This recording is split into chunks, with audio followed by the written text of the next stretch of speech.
우리가 지난 6주 동안 살펴봤던 베드로전서 5장 1절에서 4절까지 말씀의 마지막 7번째 설교로 지금 읽은 4절 말씀을 본문으로 해서 목자장과 면류관이라는 제목으로 말씀을 나누도록 하겠습니다. 우리가 그동안 하나님의 뜻이라고 하는 주제로 22개의 본문을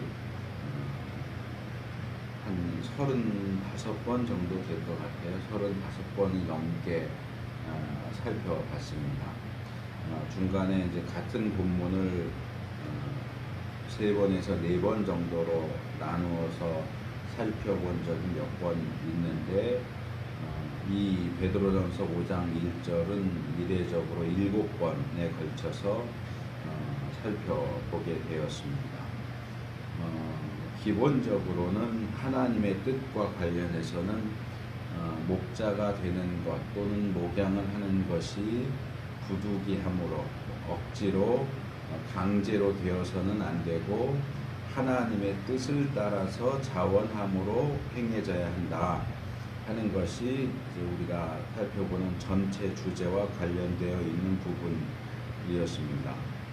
그런데 오늘날의 상황에서 교회가 무엇이고 목사들, 장로들 그리고 신자들의 정체성과 상호 관계가 어떠해야 하는지, 그리고 교회는 어떻게 목회 또는 목양되어야 하는지 하는 것들이 좀 더 중요하게 살펴지고 또 교훈을 받아야 하는 부분이라고 생각이 되어서 좀 더 폭넓은 의미에서 교회와 지도자들, 신자들 그리고 목양 전반에 대한 하나님의 뜻을 살펴보면 되겠다 하는 생각에서 5장 1절에서 4절 본문을 현미경으로 들여다보듯이 좀 더 자세하게 살펴보았습니다.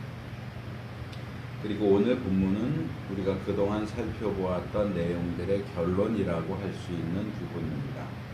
그래서 6번에 걸쳐서 살펴본 내용들을 그래도 분량이 6번이기 때문에 꽤 되기는 하지만 간략하게 좀 정리하고 나서 그 내용들의 기초에서 그 앞 1절에서 3절까지에 나와 있는 하나님의 뜻에 순종해서 올바르게 목양했을 때에 어떤 결과를 얻게 되는가 하는 것을 말씀을 나누려고 합니다.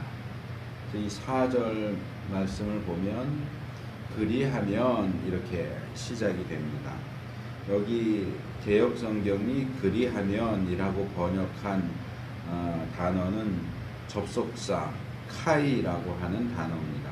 이것은 보통 그리고 and로 번역이 되지만 문맥에 따라서 다양하게 사용이 됩니다. 본문의 경우에 이 카이라고 하는 단어는 풀어서 말하면 앞에 나오는 1절에서부터 3절까지 본문에서 제시된 내용들을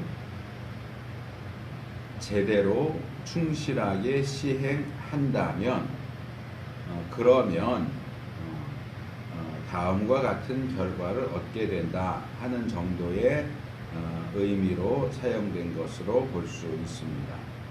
그렇기 때문에 여기에 나와 있는 그리하면 또는 그러므로 라고 하는 이 단어를 제대로 파악하기 위해서는 1절에서 3절까지의 내용을 기본적으로 염두에 두고서 4절을 살펴봐야 합니다. 그래서 조금 전에 말씀드린 것처럼 1절에서 3절 본문을 살펴봤던 6번의 설교 내용을 좀 압축해서 간단하게 말씀을 먼저 드리도록 하겠습니다. 5장 1절 상반절을 본문으로 해서 했던 첫 번째 설교는 장로들에게 권함이라는 제목 아래서 몇 가지를 말씀을 드렸습니다. 첫째, 장로, 여기 말하는 장로는 오늘날의 목사와 장로를 가리키기 때문에 교회 안에서 이 직분을 갖고 있는 사람들은 누구보다도 이 베드로의 이 권면을 진지하게 들어야 한다 하는 것 말씀을 드렸고, 둘째로 그러나 목사 장로가 아니라고 해서 이 권면은 우리랑 상관없다라고 무시해서는 안 되는데, 모든 그리스도인은 그리스도의 몸된 교회의 지체로서 그 몸을 세워나갈 책임을 가지고 있기 때문에 그들 역시도 이 권면을 책임감을 가지고 들을 필요가 있다 하는 것 말씀을 드렸습니다. 셋째로 본문에 나오는 너희 중에 라고 하는 표현은 목사나 장로 또는 직분자들의 출처와 소속과 위치에 대해서 교훈하는데, 직분자들은 그들이 직분자로 세워졌음에도 불구하고 여전히 양무리에 속해 있다는 사실을 잊지 말아야 한다. 그리고 직분이라고 하는 것은 권세와 군림을 위해서 주어진 것이 아니라 봉사와 섬김을 위해서 주어졌다. 모든 직분은 봉사직이다 하는 것도 기억할 필요가 있습니다. 네 번째로 베드로가 하는 이 권면은 그 원어 표현 파라클레테라고 하는 파라클레오라고 하는 그 표현에 비추어 본다면 베드로가 성령님과 함께 하는 목양 사역을 위한 부르심이고 초청이고 소집이고 또 기원이고 탄원이며 또 충고, 훈계, 가르침이고 위로와 격려이고 동시에 요청, 요구, 부탁이기도 하다. 그래서 여기 나오는 내용들을 여러 가지 측면에서 살펴볼 필요가 있다 하는 것을 말씀을 드렸습니다. 5장 1절 하반절을 본문으로 해서 한 두 번째 설교에서는 목양의 권면자와 동역자라는 제목으로 베드로가 이 권면을 하는 자기 자신을 어떻게 이해하고 있는지, 그리고 그것에 근거해서 우리는 우리 자신을 어떻게 이해해야 하는지에 대해서 말씀을 드렸습니다. 첫째로 함께 장로된 자라고 하는 이 단어는 협동장로, 동료장로라는 뜻으로 베드로가 자신의 권면을 듣는 사람들에게 나는 사도인데 내 말을 들어 라고 그런 권위를 내세우는 방식이 아니라 나도 너희들과 동일한 동료이고 협력하는 장로다 하는 점을 강조하면서 권위적이라기보다는 보다 유연하게 유화적으로 접근하고 있는 것을 보여줍니다. 그래서 목사와 장로 또는 직분자와 일반 신자들은 서로를 차별하지 말고 동료 의식을 가지고 서로 연락하고 상합하여서 그리스도의 몸된 교회를 자라게 하고 세우고자 협력해야 한다 하는 것 말씀을 드렸습니다. 두 번째로 그리스도의 고난의 증인이라고 하는 말은 우리의 신앙 고백이 순교까지도 각오한 것이어야 한다 하는 것을 보여줍니다. 우리가 예수님을 믿음으로써 받게 되는 육체적이고 정신적이고 또는 영적인 그런 모든 고통을 감내하면서까지 기꺼이 예수님을 믿고 따르겠다는 진실되고 깊은 결단이 있어야 목사로, 장로로, 직분자로서의 그 일을 제대로 감당할 수 있게 된다 하는 것 말씀을 드렸습니다. 셋째로 나타날 영광에 참여할 자라고 하는 말은 지금 여기에서 그리스도의 고난에 동참하는 자만이 미래에 나타날 최종적인 영광과 그리고 현재에 있는 부분적인 영광에도 동참하는 자가 될 수 있다 하는 것을 보여준다라고 말씀을 드렸습니다. 그 다음 5장 2절 상반절을 본문으로 해서 세 번째 설교를 하면서 하나님의 약물이라는 제목으로 이 베드로의 권면의 핵심 주제라고 할 수 있는 목양과 그것과 관련된 하나님의 약물이에 대해 말씀을 드렸습니다. 여기서 양을 치라라고 하는 이 포이마이노라고 하는 단어는 목자로서 양을 치는 것을 가리키는데 보다 구체적으로는 양을 먹이고 지키는 것을 가리킨다 하는 건 말씀을 드렸고요. 둘째로 여기 나오는 그 약물이 이 포임리온이라고 하는 단어는 문자적으로는 양떼, 양무리를 가리키고 상징적으로는 신자들의 무리 또는 교회를 가리킨다 그랬습니다. 그리고 셋째로 성경이 제시하는 양의 모습을 소개했고 결론적으로 말하면 양이라고 하는 동물은 아주 고집스러우면서도 전적으로 무능력한 목자가 없이는 생존할 수 없는 그러한 동물이고 그것은 우리 인간들의 모습을 그대로 보여주고 있다 하는 건 말씀을 드렸습니다. 그리고 여기에 또 나오는 너희 중의 양무리를 가리키는 표현 중에 너희 중에 라는 표현은 1절에도 나왔던 표현인데 1절이 야 너희 장로들은 너희가 양떼와 양무리와 다르지 않다는 사실을 기억해라 그렇게 이야기한다면 여기 2절은 야 너희 장로들은 너희가 목양하는 양떼가 너희 자신과 다르지 않다는 사실을 기억해라 이렇게 조금 시점을 관점을 바꿔서 이야기하고 있는 내용이다 그렇게 볼 수 있습니다. 다섯 번째로 이 양무리를 가리키는 하나님의 라고 하는 이 표현은 그 양떼가 장로들이나 목사들의 소유가 아니라 하나님의 소유라고 하는 사실을 강조하고 있습니다. 그렇기 때문에 교회의 지도자들은 사실상 교회와 신자들의 주인 되시는 예수 그리스도 또는 하나님에 의해서 고용된 고용인에 불과하다 하는 사실을 명심할 필요가 있습니다.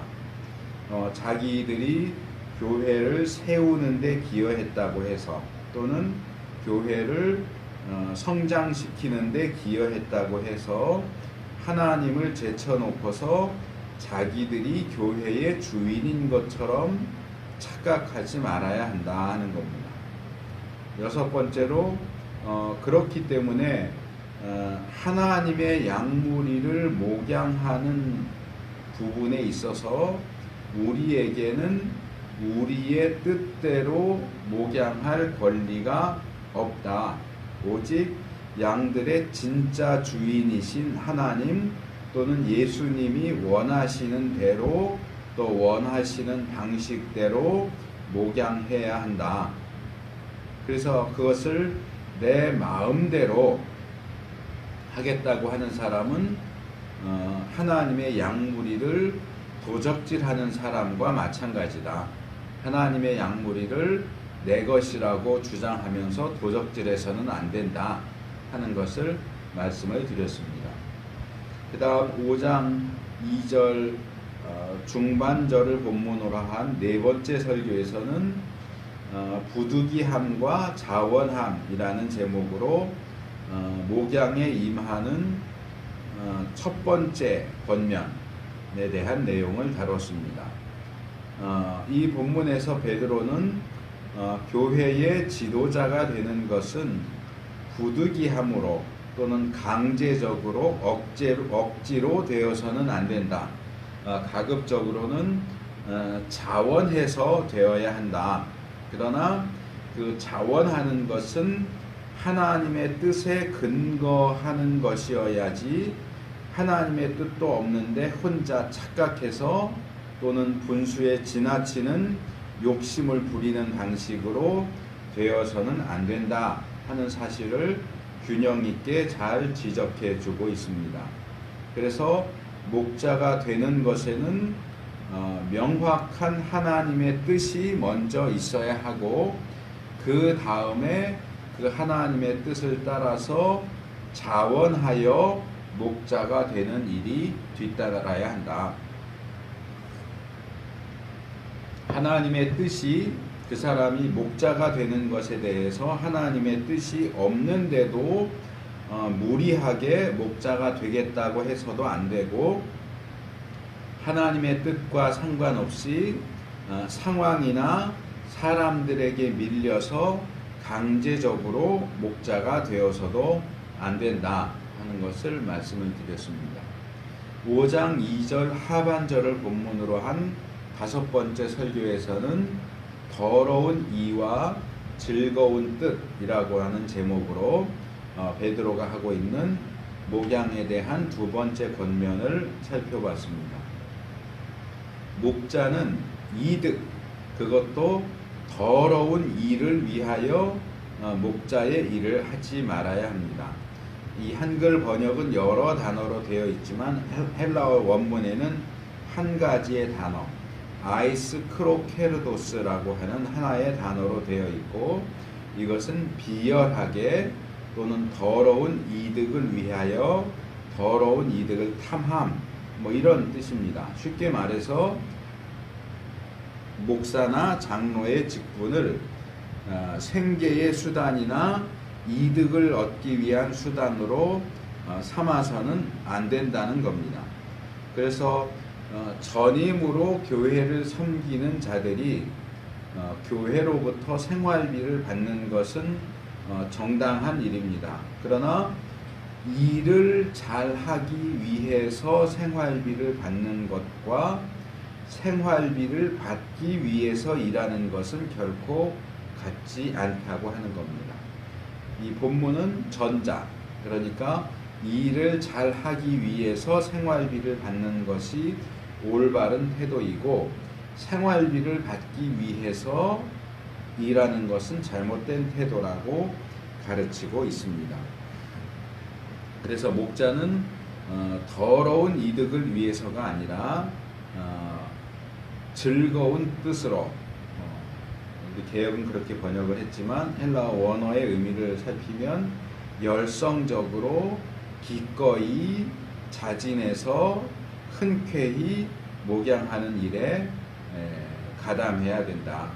이걸 정리하면 목자가 되고 목양을 하는 데 있어서 어떤 다른 동기나 목적, 억지로 하거나 강제적으로 하거나 더러운 이득이나 명예, 인기 등을 얻고자 하는 그런 것이 아니라 순수한 마음에서 하나님과 하나님을 섬기고 하나님의 양떼를 목양하는 그 일을 할 수 있다는 것만으로 충분히 만족하면서 기쁨으로 자원해서 열심을 다해서 맡겨진 사명을 감당하고자 하는 모습을 제시하고 있다.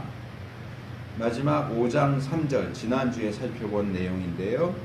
5장 3절을 본문으로 한 6번째 설교에서는 주장하는 자세와 본이 됨이라고 하는 제목으로 세 번째이자 마지막 권면을 살펴봤습니다.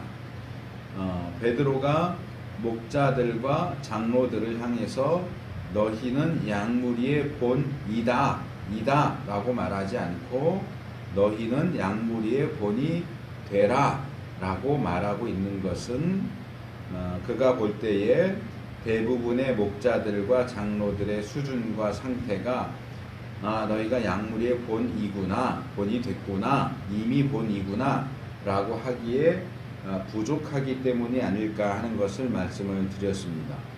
그래서 이 부분을 풀어서 의미를 풀어서 이야기하면 이런 내용이 되지 않을까 해서 말씀을 드렸었습니다. 너희 목자들과 장로들은 마땅히 양무리의 본이 되어야 하는데 실제적인 모습들은 그렇지가 못하다. 그러니까 목양을 하면서 주장하는 자세로 즉 폭력이나 강압을 사용하는 방식으로 하는 것이 아니겠느냐. 그러니 그렇게 하지 말고 너희가 양무리의 본이 되어서 너희가 솔선수범하는 것을 보고 그들이 너희를 따라올 수 있게 해야 한다. 이런 식의 이야기를 하고 있는 것으로 보인다 하는 걸 말씀을 드렸습니다.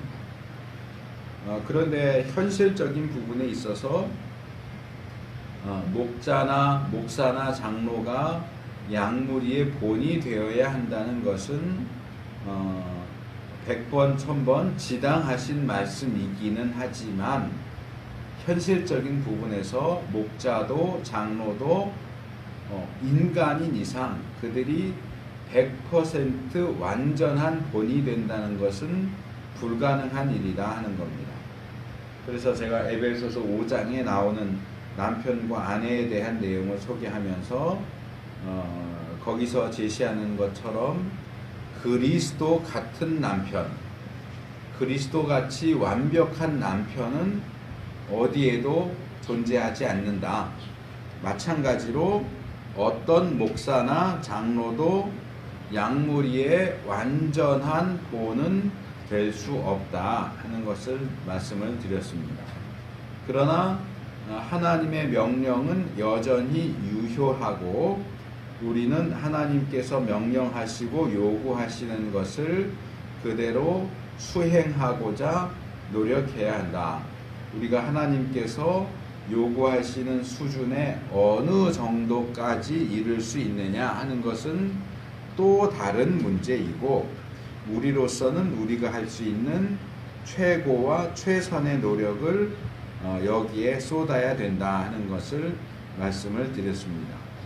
그래서 이 본이 양무리의 본이 된다 하는 부분에 있어서 목사와 장로들의 경우는 뭐 더 말할 것이 없지만 이 부분에서 신자들도 명심해야 할 것이 있다고 제가 두 가지를 말씀을 드렸습니다.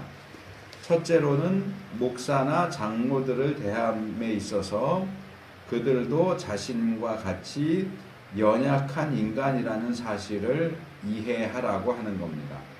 그래서 지나치게 초인간적인 요구, 모든 면에서 완벽할 것을 요구한다든지 그래서 그들을 힘들게 하지 않도록 조심할 필요가 있다. 서로 협력해서 성숙해 나가는 것이지 100% 완전한 그런 완전체를 요구하는 것은 서로를 힘들게 하는 일이다 하는 건 말씀을 드렸고 두 번째로 첫 번째에서 얘기한 것과는 반대되는 내용인데 목사나 장로가 마치 초인적이거나 반신적인 존재처럼 여겨서 그들이 잘못된 말을 하고 잘못된 행동을 하는데도 무조건 지지하고 추종해서는 안 된다.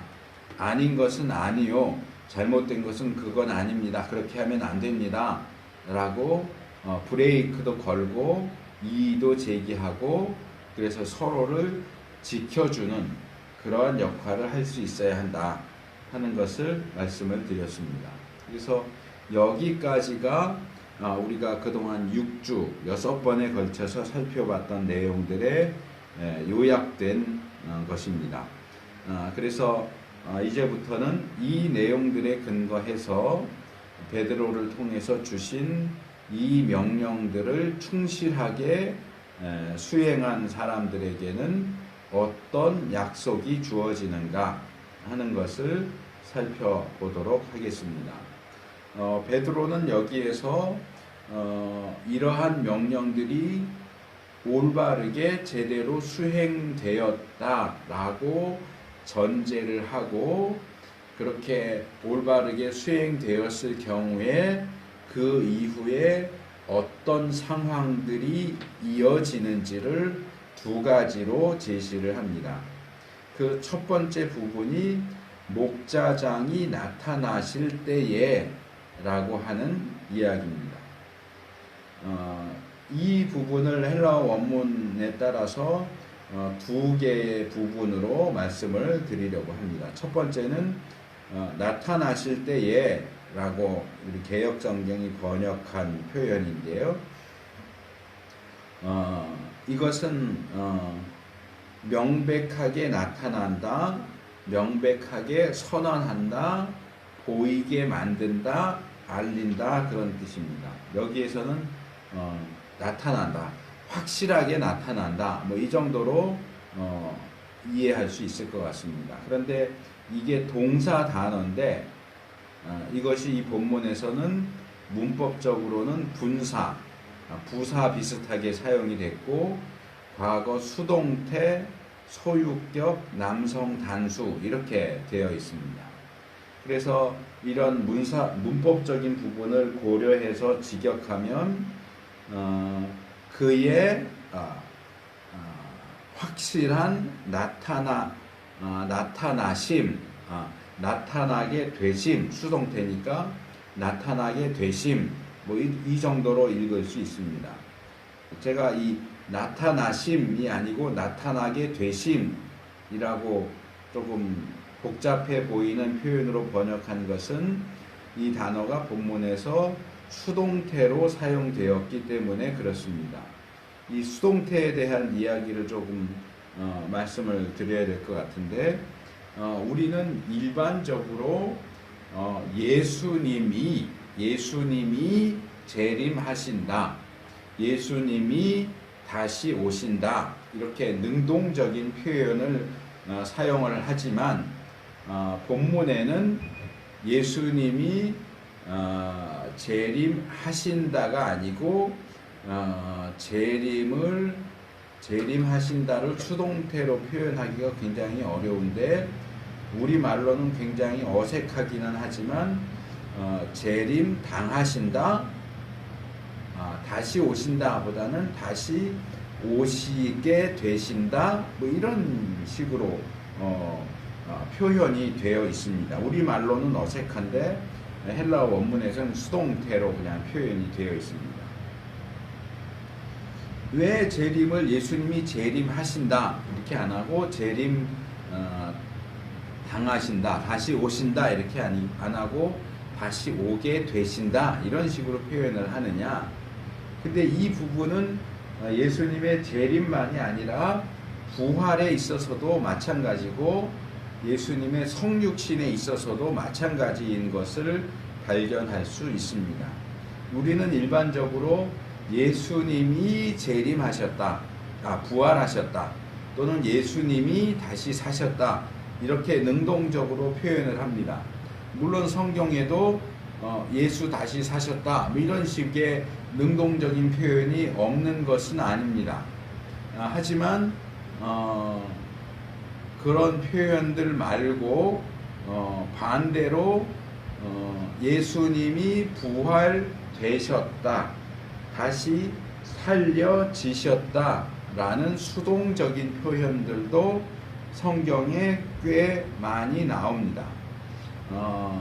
시간상 제가 다 읽어드릴 수는 없지만 구절들을 소개할 테니까 나중에 꼭 찾아서 읽어보시면 좋겠습니다. 사도행전 2장 32절, 4장 10절, 5장 30절, 로마서 4장 24절, 8장 11절, 고린도후서 4장 14절, 갈라디아서 1장 1절, 데살로니가 전서 1장 10절 이런 본문들입니다. 이 구절들은 모두 동일하게 하나님께서 또는 하나님께서 성령님을 통해서 예수님을 살리셨다.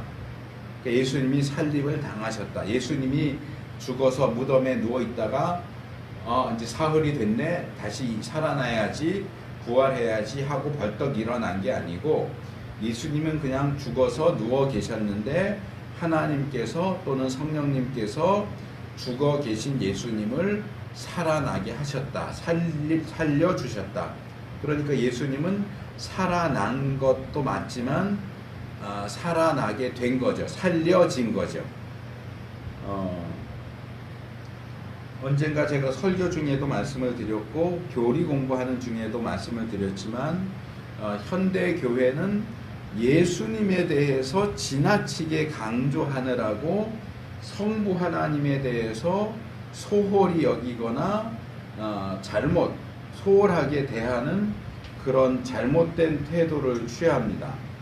그래서 성경의 기본적인 그런 입장과 태도는 물론 예수님도 중요하지만 그 예수님도 아버지 하나님의 계획과 뜻 아래서 그 일들을 행하시지 예수님이 아버지 하나님과 별도로 뛰쳐나와서 또는 하나님의 뜻에 반해서 어떤 일들을 우리에게 행하시는 게 아니다. 마치 그리스 로마 신화에서 나오는 프로메테우스가 신들의 결정에 반대해서 몰래 불을 훔쳐다가 인간에게 나눠주는 그런 식으로 하나님을 반대하고 하나님을 반역하는 방식으로 인간에게 유익을 주는 그런 행동을 하는 게 아니라고 하는 겁니다. 그 모든 예수 그리스도의 행하심은 성부 하나님의 뜻 안에서 행해진다 하는 겁니다.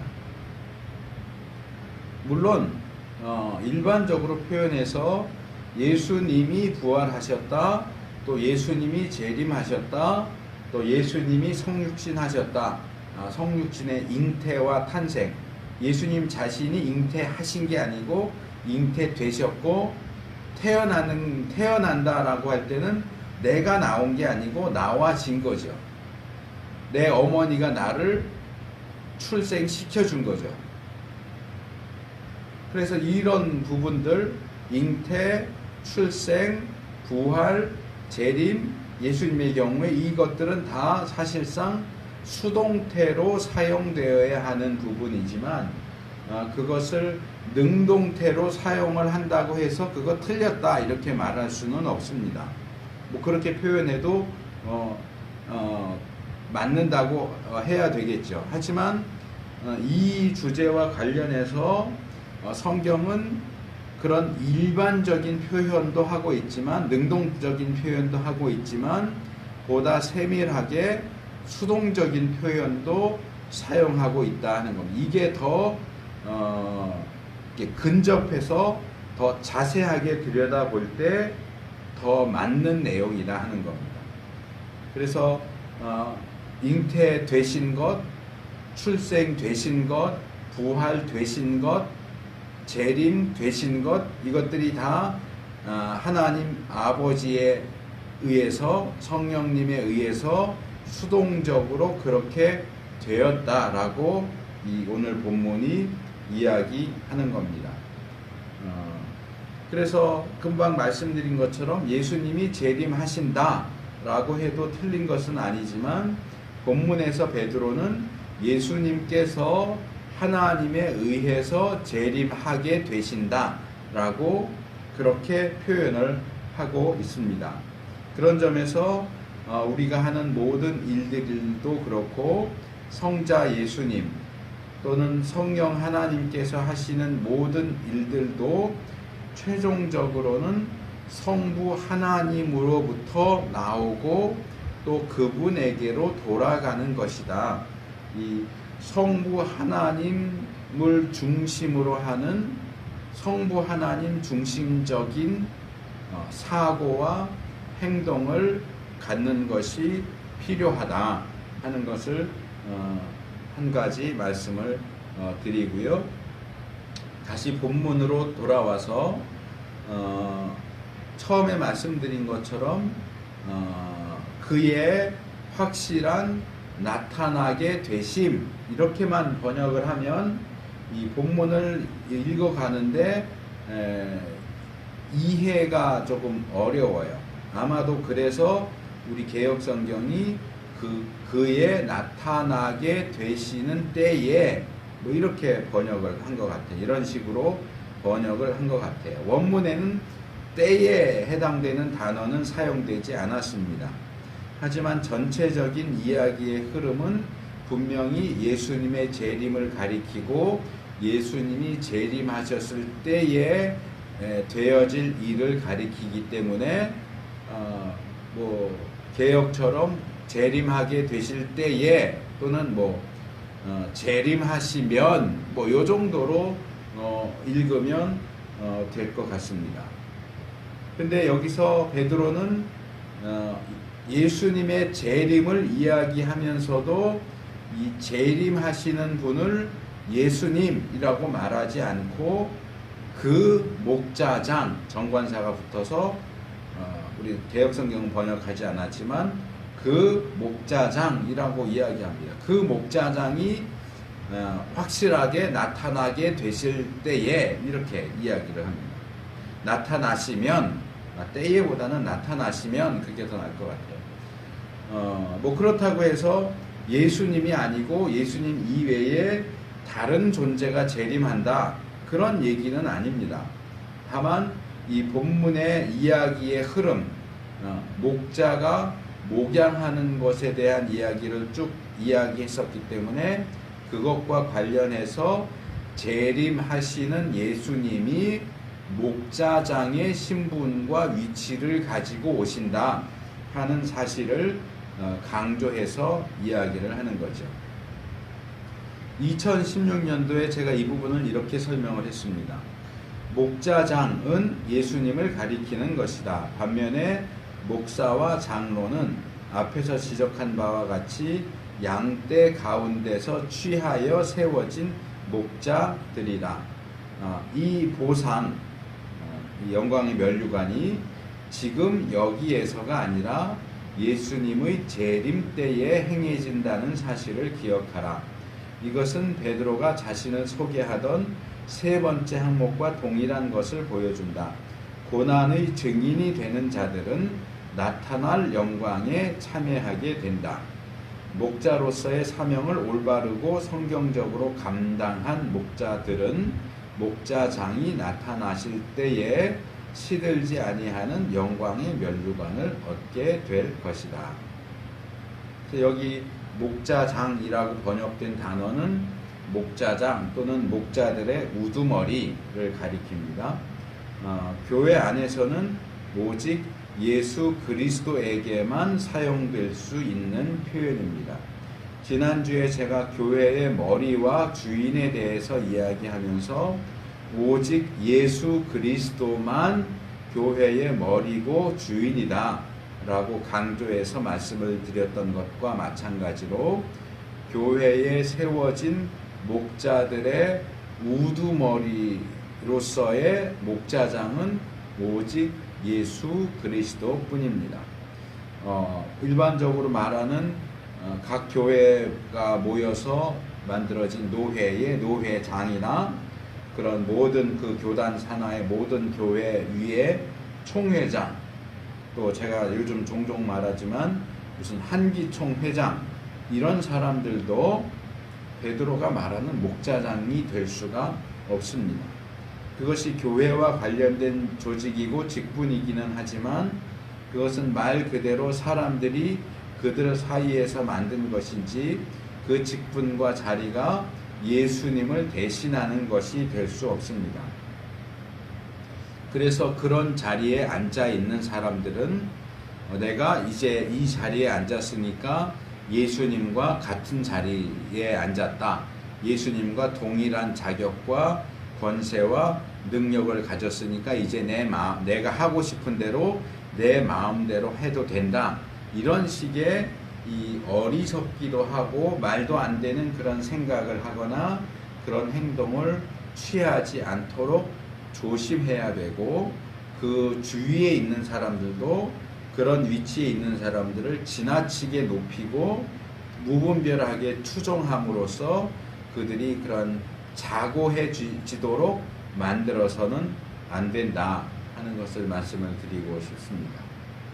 그리고 몇 주 전에 소개했던 것처럼 구약과 신약은 하나님 또는 예수님을 하나님 백성의 참 목자로 제시하고 있습니다. 하지만 성경에서 이 본문에서처럼 예수님을 목자장이라고 소개하고 있는 곳은 이곳 외에는 없습니다. 그래서 우리가 이 표현이 이 양무리와 목자와 목양을 이야기하는 문맥에서 나왔다고 하는 점을 주목할 필요가 있습니다. 그리고 이 사실은 조금 동떨어져 보이지만 바울이 에베소서 6장 9절에서 이야기한 내용과 연결됩니다. 거기서 바울은 이렇게 이야기합니다. 상전들아 너희도 저희에게 이와 같이 하고 공갈을 그치라. 이는 저희와 너희의 상전이 하늘에 계시고 그에게는 외모로 사람을 취하는 일이 없는 줄 너희가 알미니라. 양들의 상전이라고 할 수 있는 목자들은 자기들이 최고 지도자들이 아니라 그 목자들에게도 상전이 되는 목자장, 자기들의 양들의 최종적인 상전이기도 하고 목자들인 자기들의 상전이기도 한 목자장께서 하늘에 계시고 그들의 목양 사역을 불꽃 같은 눈으로 지켜보고 계시다는 사실을 명심해야 됩니다. 양떼를 늑탈하거나 잡아먹거나 공갈 협박을 해서는 안 됩니다. 우리가 이미 살펴본 것과 같은 하나님께서 금지하신 그런 방식으로 목양을 해서는 안 됩니다. 그렇게 하는 자들은 여기서 제시하는 시들지 아니하는 영광의 면류관과는 정반대가 되는 것을 받게 될 것입니다. 그래서 모든 목자들은 자기들 위에 그리고 하늘에 그들의 직속 상관이 되시는 목자장이 자기들을 지켜보고 계시다는 사실을 늘 염두에 두고서 사역할 필요가 있습니다. 이제 세 번째로 목자장의 재림에 이어지는 최종적인 상황에 대한 이야기인데 시들지 아니하는 영광의 면류관을 얻으리라 하는 내용입니다. 여기서는 세 가지 정도를 말씀을 드릴 건데요. 첫째로는 이 얻으리라 라고 하는 단어입니다. 개역성경이 얻으리라 라고 번역한 단어는 헬라어 원문에서 코미에이스테라고 하는 단어입니다. 이 코미조가 원형이고요. 코미조라는 동사의 미래형 2인칭 복수입니다. 그러니까 이 문법 형태를 따라서 하면 너희가 얻을 것이다 이렇게 번역을 해야 되겠죠. 근데 이 코미조라는 단어는 코메오라는 단어에서 나왔어요. 이 코메오라는 단어는 부드럽게 한다, 돌본다 그런 뜻입니다. 그러니까 마치 바울이 어딘가 편지에서 말한 것처럼 유모가 유순하게 자기 자녀를 기르는 것처럼 유순하게, 그것과 같은 단어인지 제가 확인은 안 해봤지만 그런 부드럽게 온유하게 돌보는 것을 가리키는 단어가 코메오고, 이 코메오에서 나온 코미조라는 단어는 기본적으로 공급하다 그런 뜻입니다. 공급하다, 마련하다, 돌보다, 맞다. 물건을 맞다 그럴 때 맞다. 목자가 양떼를 맞는다 할 때 맞다 그런 뜻이고요. 거기서 의미가 좀 더 확대되면 가져오다, 운반하다, 옮기다, 이렇게 가져와서 주는 그것을 받는다, 획득한다 그런 뜻이 됩니다. 그래서 우리 개역성경은 이 중에 가장 최종적인 의미로 받는다, 받을 것이다, 얻으리라 이렇게 이제 번역을 한 거죠. 저는 여기서 이 단어가 사용된 것이 꽤 흥미롭다고 생각을 합니다. 그리고 이 단어를 보면서 우리가 2절에서 살펴봤던 너희가 양을 친다, 목양한다 할 때 사용된 이 포이마이노라는 단어가 떠올랐습니다. 어쩌면 이 포이마이노라는 단어와 코미조라는 이 두 개의 단어는 동의어로 사용될 수도 있지 않을까라는 생각을 해봅니다. 우리 개역 성경에 사용된 얻으리라 라는 표현만 가지고서는 전혀 짐작할 수 없는 내용이지만 여기 사용된 헬라어 단어의 의미를 생각해 본다면 이 단어들은 사실상 거의 비슷한 의미를 가지고 있어요. 물론 코미조는 거기서 더 발전된 의미도 있지만 포이마이노는 양을 친다, 목양한다, 돌본다, 먹인다, 보호한다 이런 쪽으로 같은 방향으로 가다가 살짝 옆으로 가고, 코미조는 양을 맡는다, 돌본다, 공급한다, 먹인다, 그리고 데리고 온다, 이끈다 뭐 이런 쪽으로 살짝 끝에 가서만 살짝 바뀌지, 거의 한 전체 내용을 4등분으로 한다면 4분의 3 정도는 두 단어의 의미가 겹친단 말이에요. 4분의 1 정도 되는 부분은 조금 다르지만 4분의 3 정도 의미가 겹치기 때문에 제가 생각할 때는 베드로가 여기서 앞에서 포이마이노라는 단어를 쓰고 여기서 코미조라는 단어를 쓴 것은 거의 확실하게 의도적인 것이다. 그래서 우리에게 어떤 사실을 강조적으로 제시하는 것이다 라고 저는 생각을 합니다. 그러니까 앞에서는 목자가 양무리를 맡아서 그 양무리를 맡아서 돌보는 것에 대해서 이야기를 하고 있고, 여기서는 목자장이 자기에게 소속된 목자를 맡아서 돌보는 것에 대해서 이야기하고 있다는 거예요.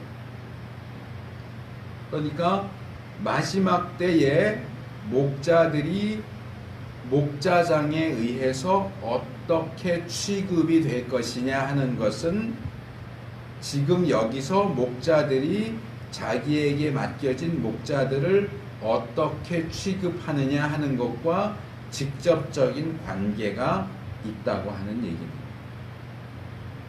그러니까 지금 여기서 목자들이 양무리를 어떻게 돌보고 어떻게 목양하느냐를 보시고 목자장께서 마지막 때에 그 목자들을 어떻게 취급하실 것인가를 결정한다. 이 두 가지는 서로 연결되어 있다.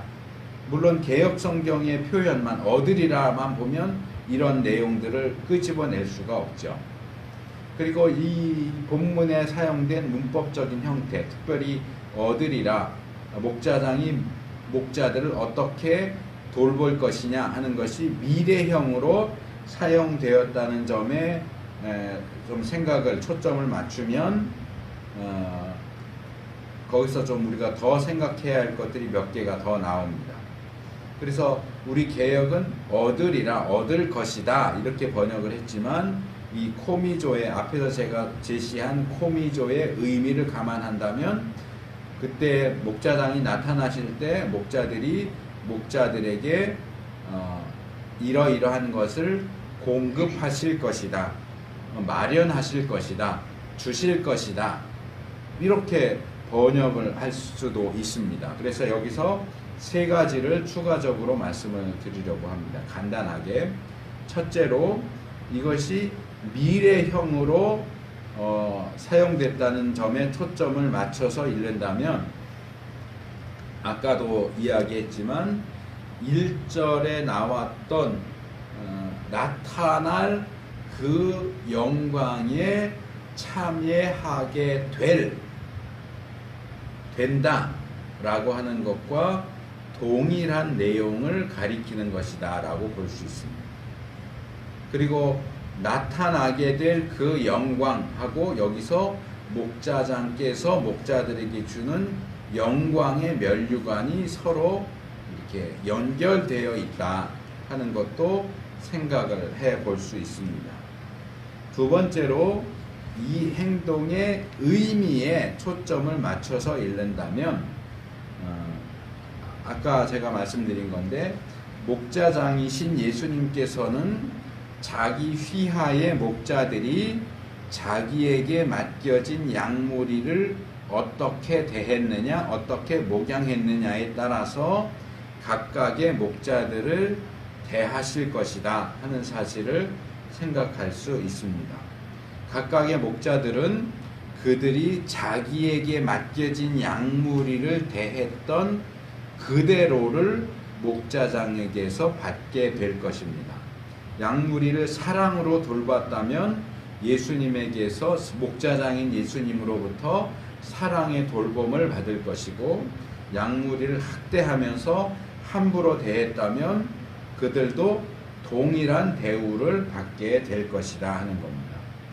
세 번째로, 이 단어는 일반적인 의미에서, 즉 일상적인 영역에서도 적용이 가능합니다. 그래서 목자들이 양무리를 치면서 양식을 공급하고 위험에서 보호하듯이, 역시 목자장이신 예수님께서 목자들을 먹을 것을 공급하시고 위험에서 보호하신다.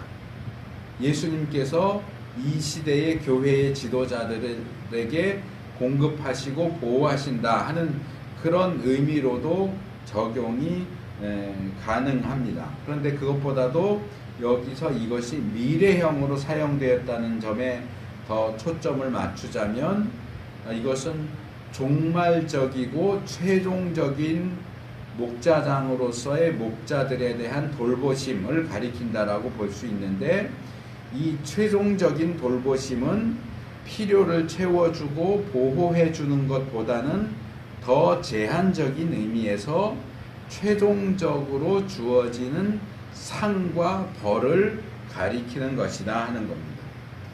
베드로는 여기서 상에 대해서만 이야기를 하고 있지만, 그것과 반대되는 경우에 해당되는 벌에 대한 내용도 우리가 간과하고 넘어가서는 안 될 것이다. 시들지 아니하는 영광의 면류관을 받을 목자들이 있지만 그것과는 반대되는 벌을 받을 목자들도 있다 하는 부분도 우리가 명심할 필요가 있다. 이 최종적으로 주어지는 상은 기본적으로 면류관이라고 되어 있습니다. 이 면류관이 이제 스테파노스라고 하는 단어인데, 우리가 알고 있는 그 순교한 집사 스데반이 바로 이 스테파노스입니다. 스데반의 이름의 뜻이 면류관이라는 뜻이라는 얘기죠. 여기 이제 이 면류관을 수식하는 용어가 두 개가 붙어 있습니다. 기본적으로는 그 영광 면류관이라고 하는 거고, 그 앞에는 아마란티노스라고 하는 단어로, 이제 이게 개역이 시들지 아니하는 이라고 번역한 단어입니다. 그래서 이 시들지 않는다라고 하는 단어는, 이 아마란티노스라고 하는 단어는 이 두 개의 단어가 결합된 복합어인데 기본이 되는 동사는 마라이노라는 단어입니다. 이 마라이노는 불로 소멸시키다, 불로 태워서 없앤다, 황폐화시킨다, 지나간다, 시든다, 사라진다, 비참한 최후를 맞는다, 그런 뜻입니다. 거기에 부정 접두사 아가 붙어서 반대의 의미가 된 겁니다. 그래서 아마란토스 또는 아마란드라는 단어는 시들지 않는, 쇠하지 않는, 사라지지 않는, 또 긍정적으로는 영구적인, 영원한 그런 뜻이 되었습니다. 제가 2016년도에 이 부분은 이렇게 설명을 했습니다. 그것은 시들지 아니하는 특성을 함께 가지고 있다. 이 단어는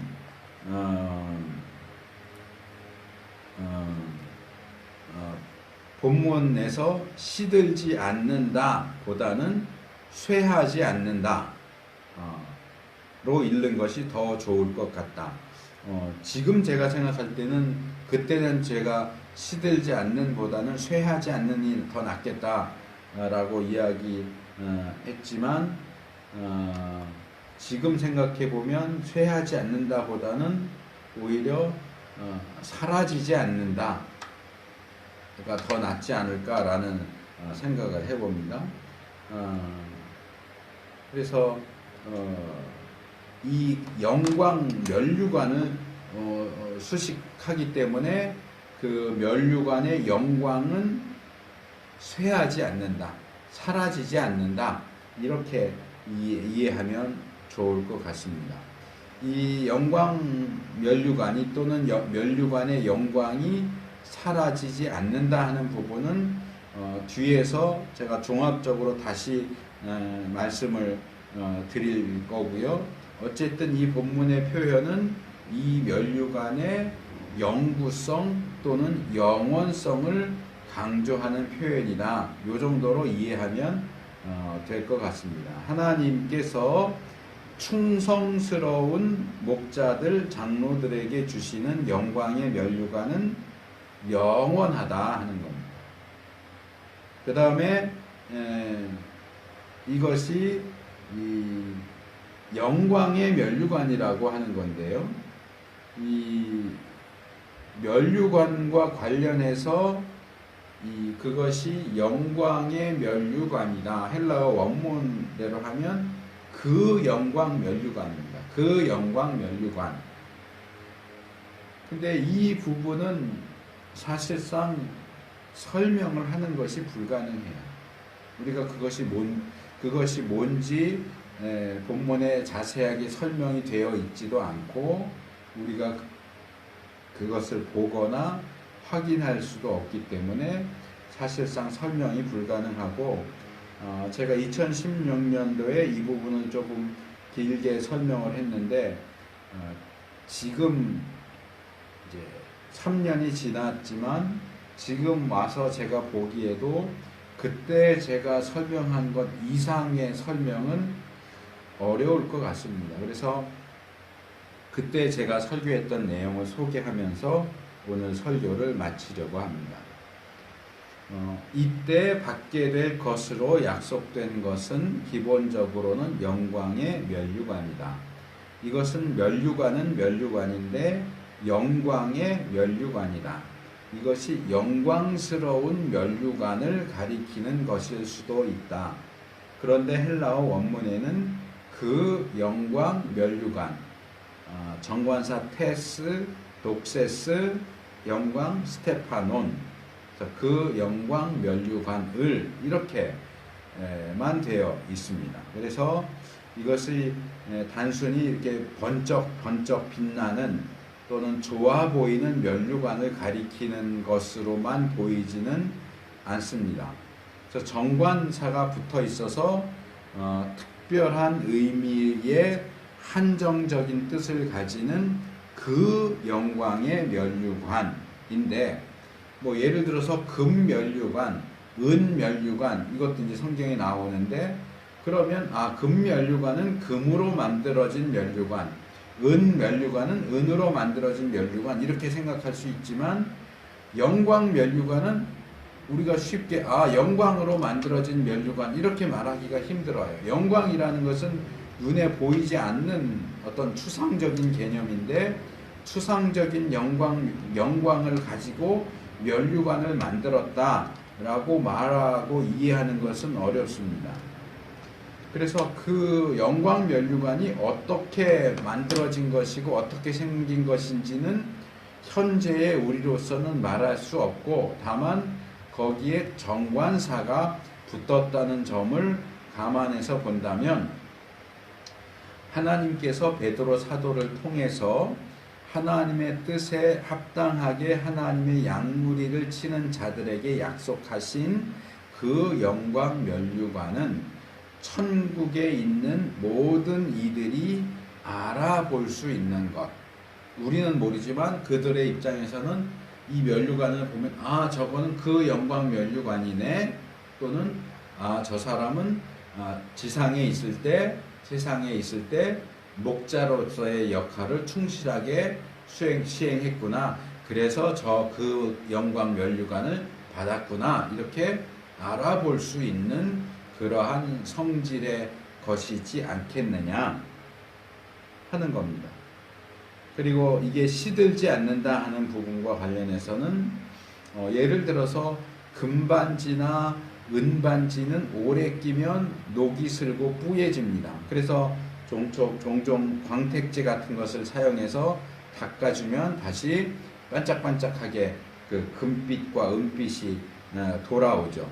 금면류관, 은면류관도 마찬가지가 아닐까라는 생각이 드는데, 그런데 하나님께서 하나님의 양무리를 바르게 목양한 목자들, 지도자들에게 주시는 그 영광 면류관, 그 영광 면류관은 아무리 오래 영원히 끼고 있어도 그 색이 바라거나 녹이 슬지 않는다.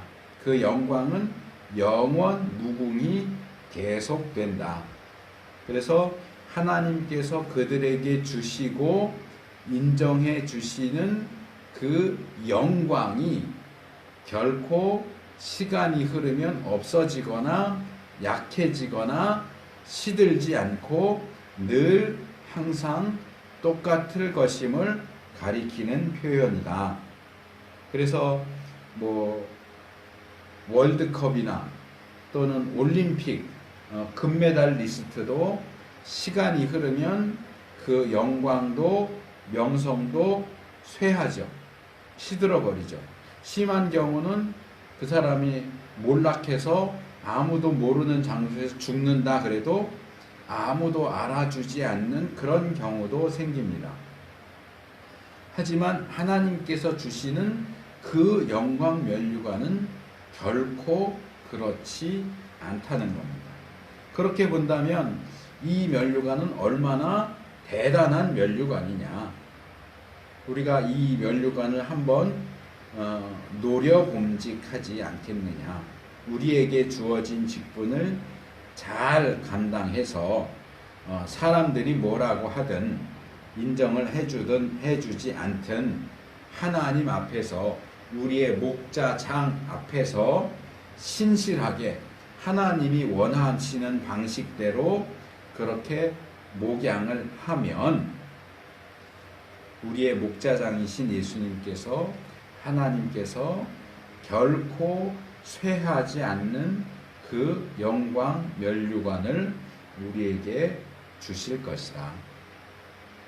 그것을 바라보고 우리가 최선을 다해서 하나님의 방식대로 목양하고 그 영광 면류관을 받아 누릴 수 있는 우리가 되기를 축원합니다.